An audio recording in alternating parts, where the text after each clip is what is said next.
When most people hear the word shadow, they think of something evil lurking in the darkness, something sinister that must be vanquished or destroyed. This is precisely the kind of thinking that creates the shadow in the first place. The shadow is not your enemy. It is not the devil on your shoulder or some malevolent force seeking to destroy your life. The shadow is simply that hidden, repressed, for the most part inferior, and guilt-laden side of your personality. It is the repository of everything you have decided is unacceptable about yourself. Think of it this way. From the moment you were born, you began learning which behaviors earned love and approval, and which brought disapproval or shame. The traits that were welcomed became part of your conscious identity, your persona, the mask you show to the world. But what happened to all the other aspects of your natural humanity? They didn't disappear. They were banished to the shadow, where they continue to live, to grow, and to influence your life from below the threshold of your awareness. Here's what's truly fascinating about this process. The brighter the image you polish for the outside world, the darker and more dense becomes the contrast of everything you exclude. This is why some of the most saintly public figures are discovered to have the most volcanic rage hidden beneath their serene exteriors. This is why the person who presents themselves as fearlessly courageous may be absolutely riddled with terror that they refuse to acknowledge. Light creates darkness. The persona creates the shadow. You cannot have one without the other. But here's where it gets even more interesting. The shadow doesn't just contain what we typically think of as negative traits. It also hoards positive qualities that you decided were somehow unacceptable or unsafe to express. Your creative genius might live in the shadow if you were told that art was impractical. Your natural leadership abilities might be buried there if you learned that standing out was dangerous. Your sensuality, your intuition, your capacity for joy, all of these can end up in shadow exile, leaving you living at half your potential. Throughout human history, we have told stories that mirror this split in the human psyche. Dr. Jekyll and Mr. Hyde is perhaps the most obvious example, where the civilized doctor cannot acknowledge the primal instincts that live within him, so they emerge as a separate, autonomous personality. But you see this pattern everywhere. In Star Wars, Anakin Skywalker becomes Darth Vader when he cannot integrate his fear and anger. In Hindu mythology, the goddess Kali represents the terrifying, destructive aspect of the divine feminine that must be acknowledged alongside her nurturing qualities. Even the biblical figure of Satan can be understood not as a literal entity, but as a symbol of everything that consciousness has rejected and cast into outer darkness. The formation of the shadow begins almost from birth. As children, we are naturally whole, expressing the full spectrum of human emotion and behavior without self-consciousness. But very quickly we learn that some parts of ourselves are welcome and others are not. The boy who is told that sensitivity makes him weak will begin to bury his tender feelings.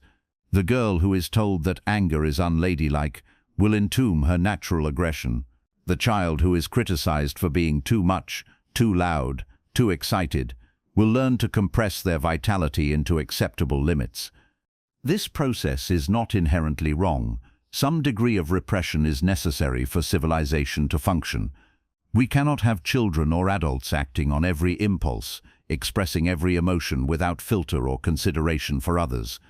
The problem arises when the repression becomes so complete that we lose access to essential parts of our humanity, and these buried aspects begin to control our lives from the underground. Think of the psyche as having a pressure cooker effect. When you stuff emotions, desires, and traits into the unconscious, they don't simply evaporate. They ferment. They gain intensity. They wait for moments of weakness, stress, or intoxication to burst through your carefully constructed defenses. This is why people sometimes act in ways that are completely out of character when they're drunk, exhausted, or under extreme pressure. It's not that alcohol or stress changes who they are. It simply weakens the barriers that keep the shadow contained.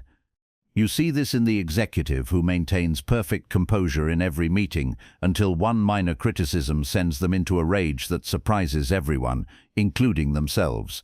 You see it in the person who preaches love and kindness but becomes viciously cruel when they feel threatened. You see it in the way people sometimes make decisions that seem to deliberately sabotage their own success or happiness. The conscious mind says one thing, but the shadow has other plans. As we delve deeper into the territory of the shadow, we need to understand that we're not just dealing with personal psychology. We're touching something much larger, something that Jung called the collective unconscious.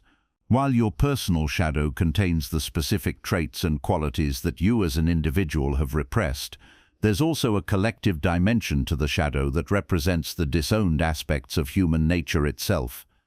Jung discovered that certain patterns, which he called archetypes, appear consistently across cultures and throughout history. These archetypes are like templates or blueprints that shape human experience in predictable ways.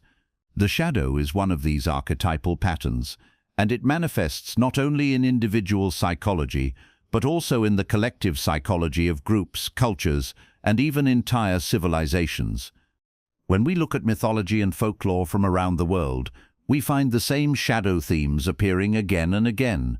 There's always the trickster figure who represents the disowned mischief and chaos that ordered society tries to suppress.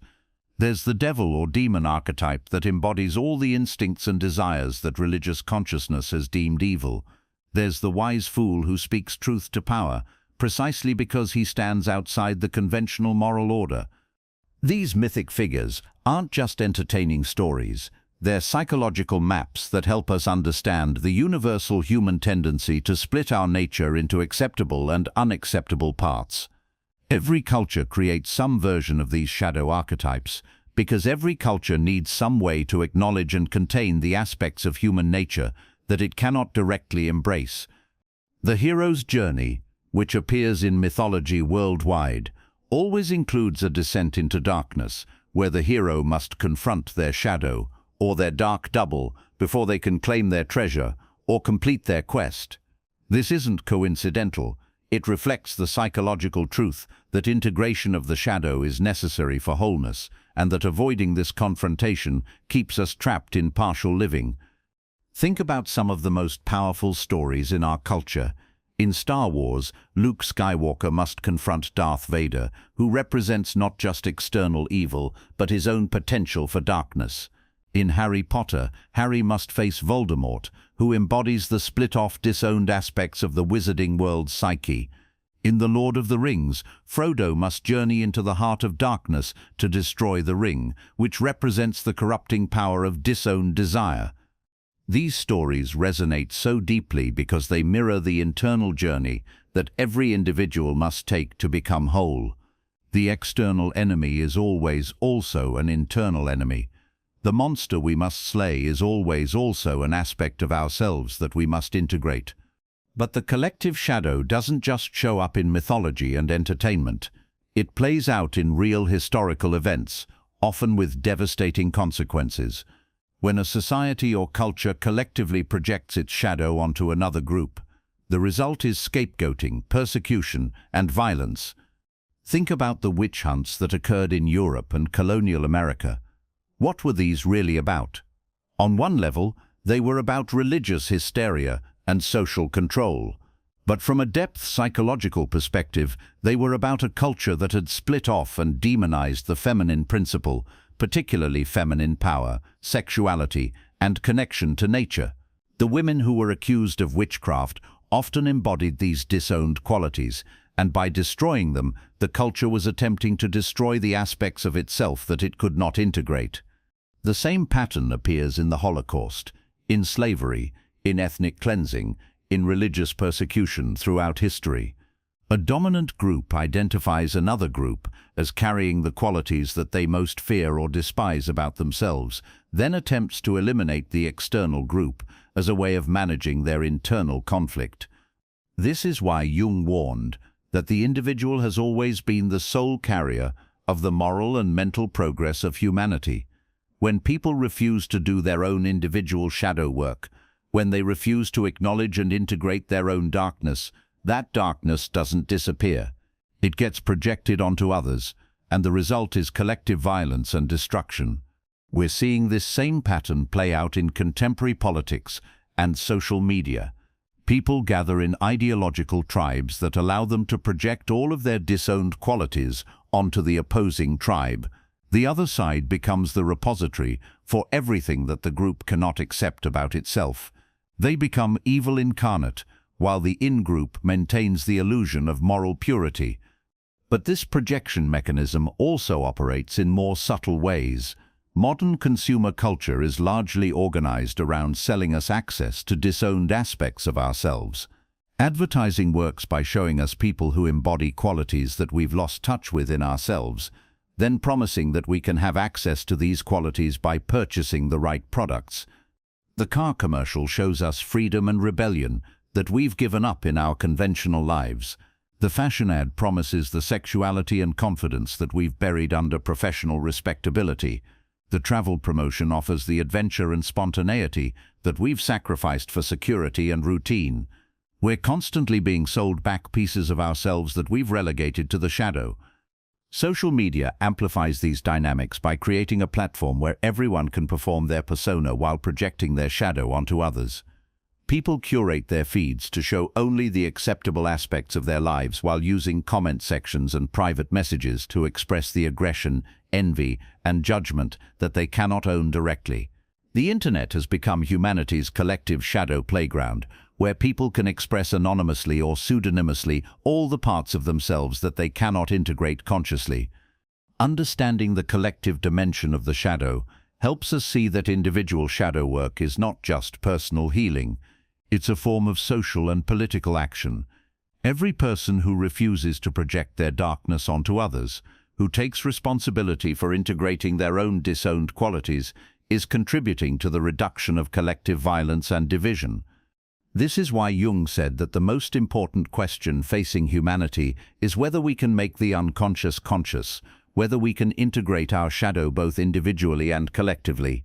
The fate of our species may literally depend on our willingness to stop seeing the enemy as completely external and to recognize that the qualities we most despise in others are often reflections of what we've refused to acknowledge in ourselves. From a neuroscientific perspective, we're beginning to understand the biological basis for these psychological patterns. The amygdala, our brain's threat detection system, doesn't distinguish between internal and external threats. When we repress emotions or aspects of ourselves, the amygdala continues to fire alarm signals whenever these qualities appear in our environment, creating the intense emotional reactions that characterize projection. The default mode network, which is active when our minds are wandering or resting, often surfaces shadow content in the form of spontaneous thoughts, fantasies, and daydreams. This is why meditation practices, which quiet the default mode network, often bring practitioners face-to-face with disowned aspects of themselves. Recent research on neuroplasticity suggests that mindful engagement with shadow material can literally rewire our brains, reducing the automatic threat responses that fuel projection and increasing our capacity for integration and wholeness. This gives us scientific validation for what depth psychologists have long understood intuitively, that working with the shadow is not just psychologically healing, but neurologically transformative. The field of trauma research has also illuminated how collective and intergenerational trauma gets passed down through families and communities, creating shared shadow patterns that persist across generations. The parts of experience that one generation cannot process or integrate get unconsciously transmitted to the next generation, creating repeating patterns of dysfunction and projection. This means that when you do your individual shadow work, you're not just healing yourself, you're potentially healing patterns that have been unconsciously transmitted through your family line for generations. You're breaking cycles of projection and unconscious transmission that might otherwise continue indefinitely. Now that we've explored the theoretical framework of shadow work, it's time to get practical. Integration of the shadow is not something that happens through understanding alone. It requires active engagement, consistent practice, and the willingness to meet aspects of yourself that you may have been avoiding for decades. The 8 exercises I'm about to share with you are designed to create safe containers for this meeting to occur. The first exercise is what I call the mirror journal, and I recommend doing this for just 5 minutes every evening before bed. Each night you're going to write down 3 behaviors or traits that you noticed in other people during that day that triggered some kind of negative reaction in you. It doesn't matter how small the reaction was. Maybe someone cut in line and you felt annoyed. Maybe a coworker seemed arrogant and it bothered you. Maybe you saw someone on social media who appeared to be showing off and it irritated you. For each trigger, you're going to identify the underlying trait that bothered you. Was it selfishness, arrogance, neediness, aggression, whatever it was? Then you're going to ask yourself the crucial question: where might this trait exist in me, even at a very small level? The key here is not to judge what comes up, but simply to notice it with curiosity and compassion. You might discover that the person who cuts in line triggers you because you have your own disowned impatience that you never allow yourself to express. The coworker who seems arrogant might bother you because you have your own buried confidence that you're afraid to show. The person on social media who appears to be showing off might irritate you because you have your own disowned need for recognition and attention. The goal of this exercise is not to become more selfish or arrogant or impatient. It's to become aware of these aspects of yourself so that they stop controlling you from the shadows. When you can acknowledge that you have impatience, confidence, or a need for recognition, you can make conscious choices about how and when to express these qualities appropriately. The second exercise involves working with your dreams, and I call it dream dialogue. Dreams are one of the most direct ways that your shadow communicates with you, but most people either ignore their dreams completely or try to analyze them intellectually without engaging with them emotionally. Here's what you do. Keep a notebook by your bed, and immediately upon waking, before you do anything else, write down whatever you can remember from your dreams. Don't worry about writing complete sentences or making it make sense. Just capture whatever fragments you can recall. Once you've recorded the dream, look for any figures in the dream that seem threatening, disturbing, or somehow problematic, particularly figures of the same gender as yourself. These are likely shadow figures. Choose one of these figures and write a dialogue with them. Start by asking them who they are and what they want.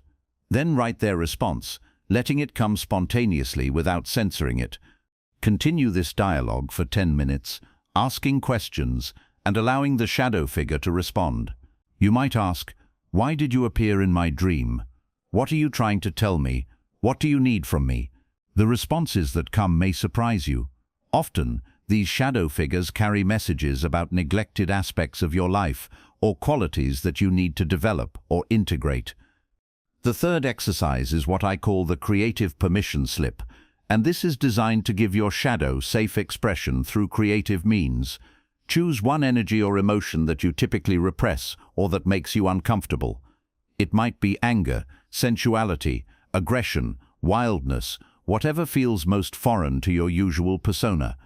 Set aside 15 minutes and give yourself complete permission to express this energy through some form of creative activity. If it's anger, you might paint with red strokes, punch a pillow, or write an angry letter that you never send. If it's sensuality, you might dance alone in your room to music that makes you feel sexy. If it's wildness, you might make sounds, move your body in unconventional ways, or create art that breaks all the rules you usually follow. The key is to engage with this energy without judgment, and without the need to produce anything beautiful or meaningful. You're simply giving a disowned part of yourself permission to exist and express itself safely. After the 15 minutes, sit quietly and observe what you feel. Often there's a sense of relief, vitality, or aliveness that comes from allowing these energies to move through you. The fourth exercise is the persona fast, and this one requires setting aside a full hour once a week. During this hour, you're going to intentionally drop your usual social mask and see what emerges when you're not performing any particular role or identity. Turn off your phone, avoid social media, and don't engage in any activities that require you to be the helpful person, the funny person, the competent person, or whatever your usual persona happens to be. Simply sit with yourself without any agenda or performance. You might meditate, take a walk in nature, or just lie on your bed and stare at the ceiling. The point is to create space for whatever is underneath your persona to surface. You might feel bored, anxious, sad, or unexpectedly peaceful. You might have thoughts or feelings that don't fit your usual self-image. You might discover longings or fears that you've been keeping at bay with constant activity and social performance. Whatever emerges, simply observe it with curiosity rather than immediately trying to fix or change it. The fifth exercise is writing what I call a shadow letter. This is where you give voice directly to the part of yourself that you've been trying to keep hidden. Choose one aspect of yourself that you're ashamed of, or that you work hard to keep under control. It might be your anger, your neediness, your jealousy, your laziness, your sexuality, your ambition. Write a letter from the perspective of this part of yourself to your conscious mind. Let this disowned aspect speak freely about how it feels to be rejected and hidden. Let it express its anger at being suppressed, its frustration at not being heard, its sadness at being cast out. Let it tell you what it needs, what it wants, and what it's trying to accomplish when it breaks through your defenses. You might write something like, "I am your anger, and I am tired of being pushed down every time someone treats you badly. I am here to protect your boundaries and your dignity, but you never let me speak until I have to explode. I need you to listen to me before I get this intense. I need you to honor what I'm trying to protect." Continue writing for 20 minutes, letting this voice express itself fully. The sixth exercise is called a reverse day, and you do this for a half day once a month. The idea is to intentionally make choices that are opposite to your usual patterns, not in ways that are harmful or destructive, but in ways that break you out of your habitual responses and allow other aspects of your personality to emerge. If you're usually organized and scheduled, spend the morning being completely spontaneous. If you're typically social and outgoing, spend time in solitude. If you usually dress conservatively, wear something that feels more expressive. If you typically eat healthy food, allow yourself something indulgent. If you're usually talkative, practice being quiet and listening more. The goal is not to become a different person, but to discover what it feels like to access parts of your personality that you don't usually express. You might find that some of these opposite behaviors feel surprisingly good, or that they reveal capacities you didn't know you had.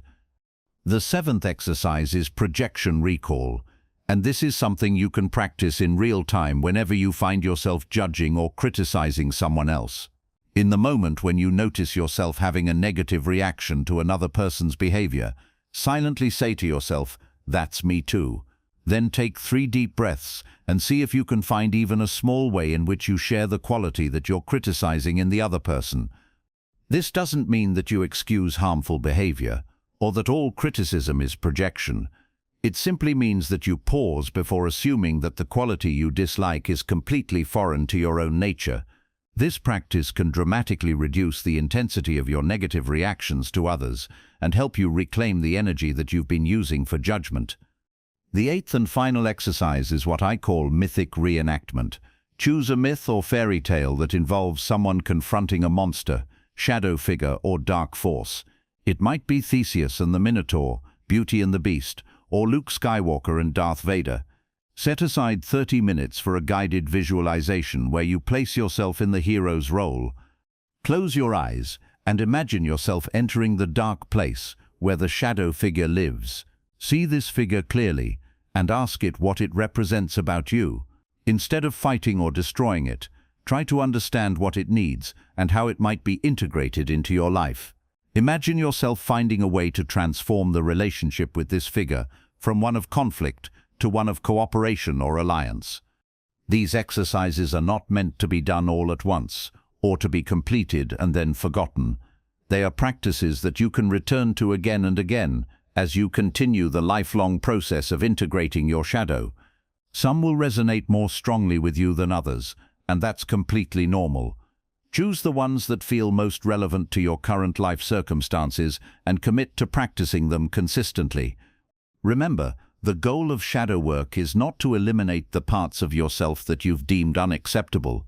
It's to develop a conscious relationship with these parts so that they can contribute to your life in constructive rather than destructive ways. Integration means bringing together all aspects of yourself into a more complete and authentic whole. Now we come to the heart of the matter. How exactly do these hidden parts of yourself control your life? The mechanisms are far more subtle and pervasive than most people realize. The shadow doesn't control you through obvious dramatic outbursts, though those certainly happen. More often, it controls you through the quiet influence it exerts on your daily choices, your automatic reactions, and the patterns that seem to repeat themselves throughout your life, regardless of your conscious intentions. Let's start with decision-making. Every choice you make is influenced not only by your conscious preferences and values, but also by the unconscious needs of your shadow. The parts of yourself that you've disowned don't simply disappear from the equation. They find ways to get their needs met indirectly, often through the very choices that your conscious mind believes are rational and well-considered.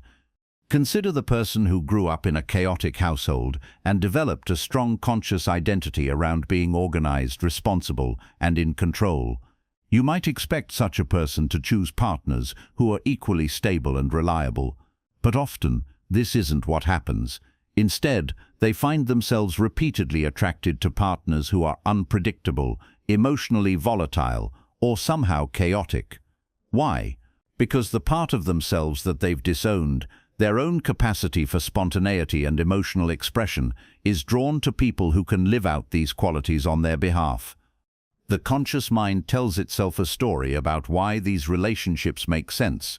Maybe they say they want to help this person, or that they're attracted to their creativity or passion.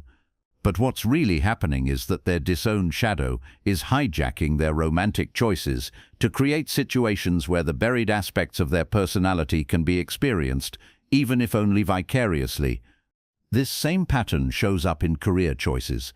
The person who has suppressed their own aggression and competitive drive might find themselves working for an extremely demanding, aggressive boss. The individual who has buried their creativity might choose a corporate job that feels soul-crushing, then spend their free time obsessively consuming creative content produced by others. The one who has disowned their need for attention and recognition might pursue a career in a helping profession, getting their narcissistic needs met through being needed by others, while maintaining the identity of someone who is selflessly giving. The shadow also controls your life through what appear to be accidents or self-sabotage. These are moments when you inexplicably make choices that undermine your own stated goals and desires. The student who wants to get into graduate school but somehow forgets to submit their application on time. The person who claims to want a healthy relationship but consistently picks fights with their partner just as things are getting more intimate.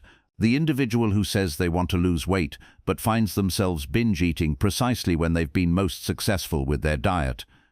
From the perspective of the conscious mind, these behaviors make no sense. They seem to contradict everything the person claims to want. But from the perspective of the shadow, they make perfect sense. The student who forgot to submit their application may have a disowned part that is terrified of success or that rebels against the pressure to achieve. The person who sabotages their relationship may have buried parts that associate intimacy with danger or that believe they don't deserve love. The individual who sabotages their diet may have repressed aspects that refuse to be controlled or that use food as a way to numb other feelings. These aren't moral failures or signs of weakness. They are the predictable result of trying to live as only half of who you are. When significant parts of your personality are relegated to the shadow, they don't simply accept this exile passively. They find ways to assert themselves, often in ways that directly contradict your conscious intentions.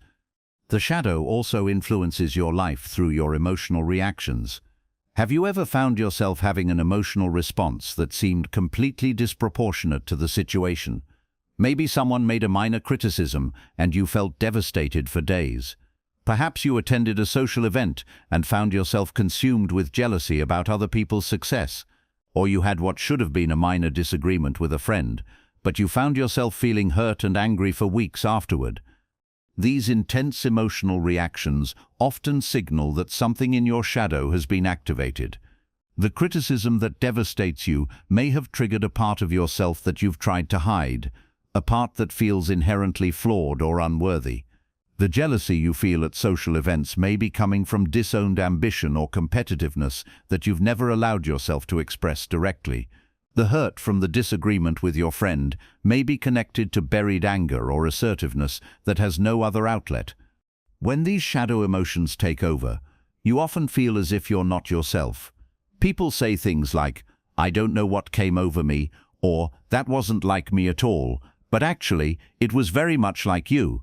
It was simply a part of you that doesn't usually get to speak, suddenly finding its voice and demanding to be heard. Dreams provide another window into how your shadow is influencing your life. Jung observed that shadow figures often appear in dreams as same-sex characters who embody qualities that the dreamer has repressed. These dream figures are rarely neutral. They're often threatening, seductive, or somehow disturbing because they represent aspects of yourself that your conscious mind has deemed unacceptable. But here's what's fascinating about these shadow dreams. They're not random. They tend to appear when your conscious life is out of balance, when you're suppressing something important, or when you're about to make a decision that ignores crucial aspects of your own nature. The shadow figure in your dreams is your psyche's way of trying to bring these disowned qualities back into conscious awareness. If you pay attention to your dreams over time, you'll often notice patterns. The same types of shadow figures appear repeatedly, sometimes in different forms, but carrying similar energy or representing similar disowned qualities. These recurring dream characters are like messengers from your unconscious, persistently trying to deliver information that your conscious mind has been unwilling to receive. Now that we understand what the shadow is and how it forms, we need to explore the mechanisms by which it continues to influence our lives. The most important of these mechanisms is projection. Projection is the unconscious process by which we see in others the qualities that we have refused to acknowledge in ourselves. As Jung put it, everything that irritates us about others can lead us to an understanding of ourselves. Here's how it works. When you encounter a trait in another person that triggers a strong emotional reaction in you, particularly anger, disgust, or intense attraction, you are often seeing a reflection of something that lives in your own shadow. The reason it bothers you so much is that at some level, your psyche recognizes it as familiar territory, but since you cannot consciously own this trait in yourself, you experience it as completely external, completely other. Let me give you a concrete example. Emma is someone who champions positive thinking and constantly tells her friends to focus on gratitude and joy. She becomes genuinely angry when people express sadness, fear, or complaint. She sees these people as negative, toxic, and emotionally immature. But if we look deeper into Emma's psychology, what we find is that she has completely banished her own capacity for sadness. Perhaps she learned early in life that expressing sorrow made her parents uncomfortable, so she developed a strategy of relentless optimism to maintain connection and approval.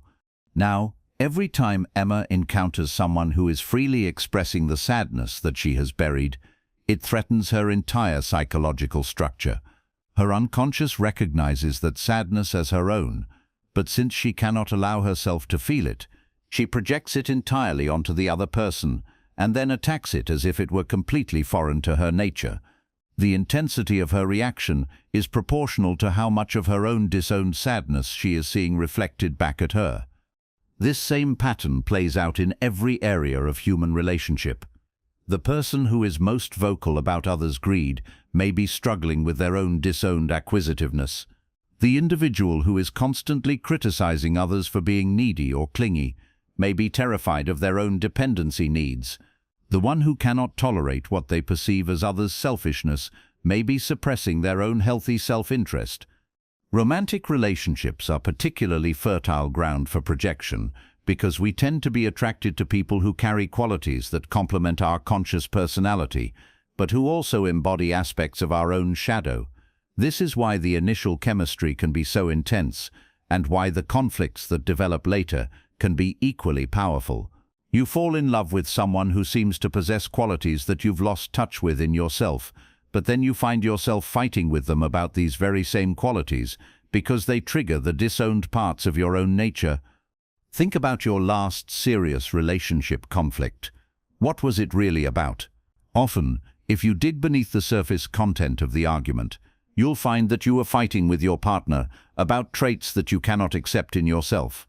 The neat person cannot tolerate the messy person because they are suppressing their own chaos. The free spirit cannot stand the structured person because they have disowned their own need for order and security.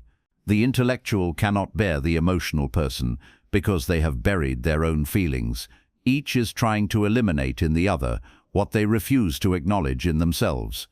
This projection mechanism doesn't just operate in personal relationships. It's the driving force behind much of the conflict we see in society. Groups project their collective shadow onto other groups, creating the us versus them mentality that fuels prejudice, war, and social fragmentation. The traits that a culture or community most vehemently rejects in others often represent the aspects of human nature that they are most afraid to acknowledge in themselves. During times of social crisis, these collective projections become particularly visible. We see entire populations unite in their hatred or fear of some external enemy, and if you examine what they claim to despise about this enemy, you often find that these are precisely the qualities that the group has been suppressing within itself. The group that prides itself on moral purity may project its own hidden corruption onto outsiders. The community that values rational control may project its own chaos and emotion onto other cultures. Understanding projection is crucial because it reveals that much of what we experience as external conflict is actually internal conflict that we have refused to acknowledge. When you find yourself intensely irritated by another person's behavior, instead of simply judging them, you can ask yourself a different question. Where might this trait exist in me? How am I similar to this person in ways that I don't want to admit? This doesn't mean that all criticism or all conflict is purely projection. Sometimes people really are behaving badly, and sometimes your negative reaction is justified by external circumstances. But whenever your emotional response seems disproportionate to the situation, whenever you find yourself having the same conflict repeatedly with different people, whenever you notice that you're attracting or attracted to the same type of problematic person again and again, projection is likely at work. The beautiful thing about understanding projection is that it gives you a roadmap back to your own wholeness. Every person who irritates you is potentially a teacher, showing you an aspect of your own nature that you've been unwilling to see. Every relationship conflict is an opportunity to reclaim a part of yourself that you've given away. Every enemy can become a mirror, reflecting back the parts of yourself that you've cast into darkness.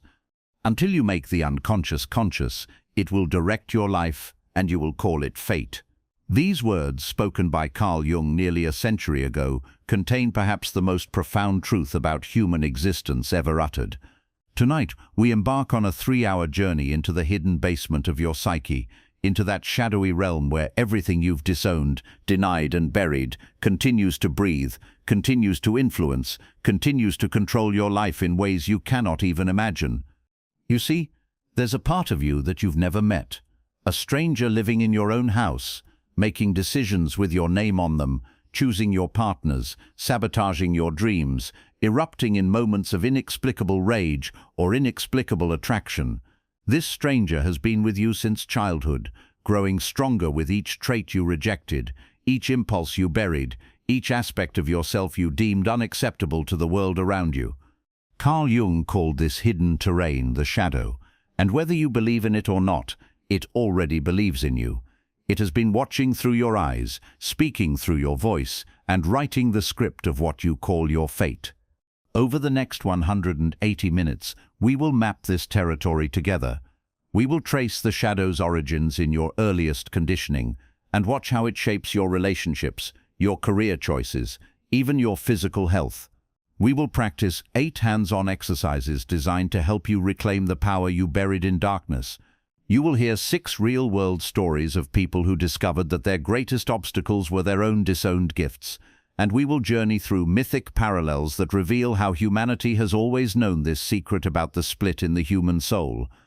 By the time we reach the end of this exploration, you will have a field guide for lifelong integration, a compass for navigating the parts of yourself you've never acknowledged, and most importantly, you will understand that the very forces that have been sabotaging your life can become the engines of your authenticity, your intimacy, and your deepest purpose. So settle in, turn down the external lights, and prepare to ignite the inner lamp. We are about to meet the stranger who has been running your life, only to discover that this stranger is you. But after retiring from the military, James began experiencing severe insomnia and anxiety attacks that made no sense to him. He had achieved everything he had worked toward, he was financially secure, and he should have been able to relax and enjoy his retirement. Instead, he found himself unable to sleep, waking up in the middle of the night with his heart racing and an overwhelming sense of dread that he couldn't explain. To bring these concepts to life, I want to share with you 6 detailed stories of people who discovered how their hidden parts were controlling their lives and what happened when they began the process of integration. These are real cases, though names and details have been changed to protect privacy. The first story is about Colonel James Ramirez, a career military officer who prided himself on unwavering composure and emotional control. For 30 years, he had maintained a reputation for being unflappable under pressure, reliable in crisis situations, and completely dedicated to duty above personal comfort. His colleagues respected him, his superiors promoted him, and he saw his emotional restraint as one of his greatest strengths. James described the funeral as a formal military ceremony where he had stood at attention in his dress uniform, dry-eyed and composed, accepting condolences from hundreds of people who told him how proud his father would be of his strength and maturity. He had never cried at the funeral or in the months that followed. Instead, he had channeled his grief into becoming the perfect soldier that he believed his father would have wanted him to be. His wife finally convinced him to see a therapist, something he had always considered a sign of weakness. In the first session, he described his symptoms and his confusion about why he would be experiencing anxiety, now when the most stressful part of his life was behind him. The therapist asked him about his family history and learned that James's father had died in a car accident when James was 8 years old. During therapy, James began to realize that his entire adult identity had been built on the suppression of the grief and terror that 8-year-old boy had felt, but had never been allowed to express. The part of him that was vulnerable, that needed comfort, that was scared and sad, had been locked away for decades while he performed the role of the strong, dependable man. The relief was immediate and profound. Within weeks of allowing himself to feel and express this long-buried grief, his sleep began to normalize and his anxiety decreased dramatically. But even more importantly, his relationships began to change. His wife noticed that he was more emotionally present and available. His adult children, who had always found him somewhat distant and formal, began to experience a warmth and vulnerability in him that they had never seen before. The anxiety attacks, it turned out, were that buried 8-year-old finally demanding to be heard.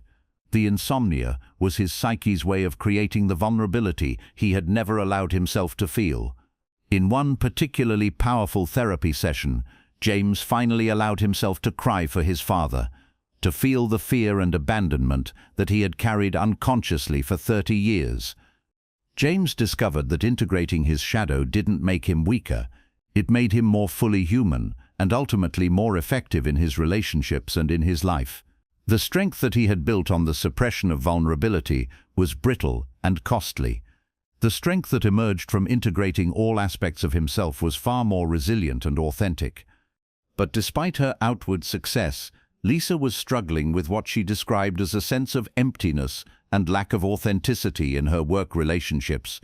She felt like she was constantly performing a version of herself that wasn't entirely real, and she was exhausted by the effort it took to maintain her pleasant, accommodating persona in every interaction.